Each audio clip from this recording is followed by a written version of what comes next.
नमस्कार, news clues India में आपका स्वागत है। आज हम मदन खुराना जी के ऑफ़िस में हैं और जो ये समाज के प्रति इतना काम करते हैं विधानसभा सतूर बस्ती में कि आइए आज इनसे बातचीत करते हैं और मैं अपने दोस्त कैमरा से कहूँगा थोड़ा सा आगे आ जाना सर।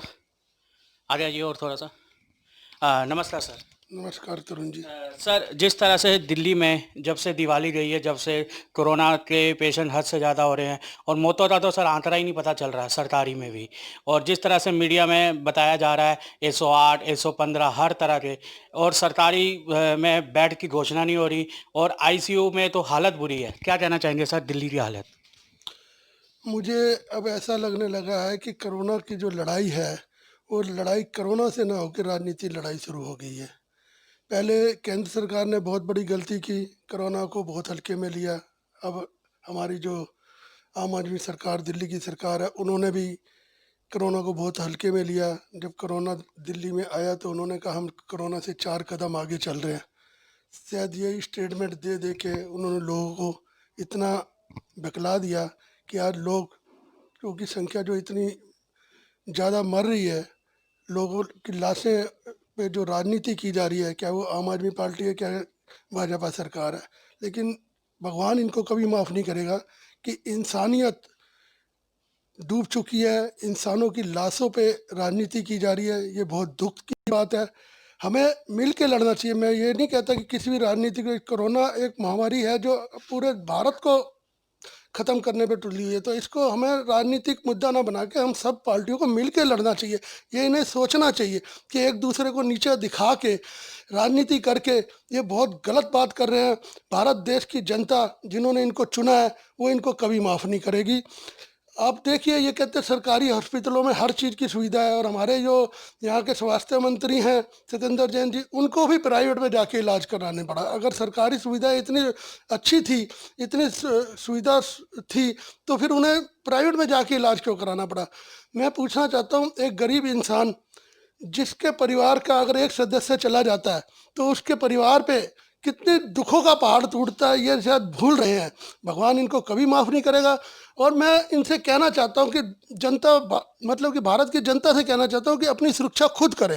राजनीति के दम पे सुरक्षा नहीं हो सकती।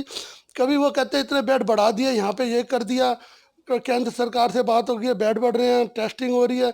मानता हूँ हो रही होगी, लेकिन जो चीज़ ज़रूरी है, अब लगा लो एमसीडी के जो कर्मचारी है, अगर वो 2 दिन की भी हड़ताल पर चले जाते हैं तो कितनी गंदगी हो जाती है, उससे कितनी बीमारी हो जाती है।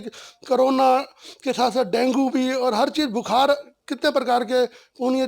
मतलब कि मैं कहना यह चाहता हूँ कि अगर टीवी पे एडवर्टाइजमेंट की जगह जो समस्याएं हैं, अगर कर्मचारियों की तनख्वाह दे दी जाए, वो बीजेपी आम आदमी पार्टी को थोपती है कि वो नहीं दे रहे, और आम आदमी पार्टी कहते बीजेपी वाले नहीं दे रहे।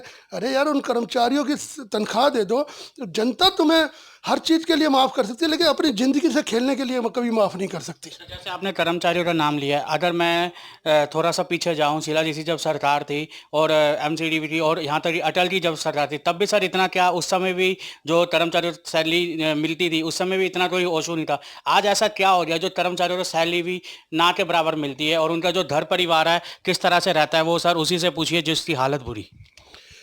मैं ये ने आपको पहले भी कहा है कि हमें आपसी राजनीति नहीं करनी चाहिए। ये आपसी राजनीति का के कारण है कि कर्मचारियों की सैलरी नहीं मिल रही। और आप देखो, 2 दिन की, अगर कर्मचारी 2-3 दिन के लिए भी जाता है, दिल्ली कूड़ों का ढेर बन जाती है, बीमारी का वो ढेर बन जाए। एक तरफ तो आप कहते हो हमें स्वच्छ भारत, अच्छा भारत बनाना है, दूसरी तरफ आप गंदगी का ढेर कर रहे हो। आपको समझना चाहिए, आप अपनी आपसी लड़ाई को राजनीति तक रखिए, उसको देश के ऊपर ना थोपे, देश की जनता के ऊपर ना थोपे। मैं इनसे विनम्र निवेदन करना चाहता हूँ, जो काम जरूरी है वो करें, बीमारी का घर ना बनाए, दिल्ली को और भारत देश को बीमारी का घर ना बनाए। क्योंकि मैं बता चुका हूँ कि एक परिवार का एक सदस्य अगर चला जाता है तो उसकी पूरा परिवार बिखर जाता है। एक परिवार का सदस्य चला जाता है। सर, जिस तरह से अभी हुआ पब्लिक जिस तरह से बाहर निकली है, जनता की कुछ गलतियाँ हैं जो एकदम ऐसा क्या हो गया, तो त्योहार तो सर आते हैं जाते हैं, हर बार ये कहा गया लेकिन जनता नहीं समझ पाई। और मेरा एक लास्ट क्वेश्चन यही है कि इसमें सर कुछ ऐसे कार्यकर्ता है, नाम नहीं बताता ना मैं, वो इसके बीजेपी के बोलता हूँ ना कुछ, वो बोल रहे हैं इसमें जनता का दोष है। क्या सर जनता तो क्यों ब्लेम किया जा रहा है? जब आपकी नाकामियाँ हो चुकी है, आप हार चुके हो, तो आप जनता दोस्त लोग जनता को बाहर नहीं निकलना चाहिए। वो तो वही बात होगी सर, आपने दुकान खोल ली तो जनता तो जाएगी जाएगी। अगर आप इंतजाम पूरे सही रखेंगे तो जनता नहीं बाहर निकलेगी। जनता ने पहले भी आपका साथ दिया है, जब पहले कर्फ्यू लगा था जनता घर से नहीं निकली।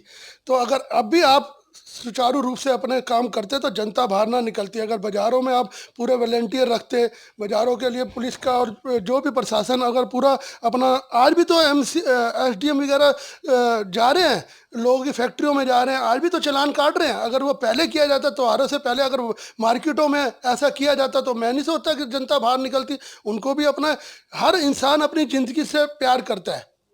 हर इंसान अपनी ज़िंदगी से तो प्यार करता। तो ये हमारे साथ मदन खुराना जी थे, सीधा इन्होंने बोला जनता के इसमें कोई गलती नहीं है, सरकार अपनी नाकामियां छुपा रही है। तो इसी तरह से देखते रहिए तरुण शर्मा के साथ हम फिर से आएंगे, फिर से कोई मुद्दे को लेकर।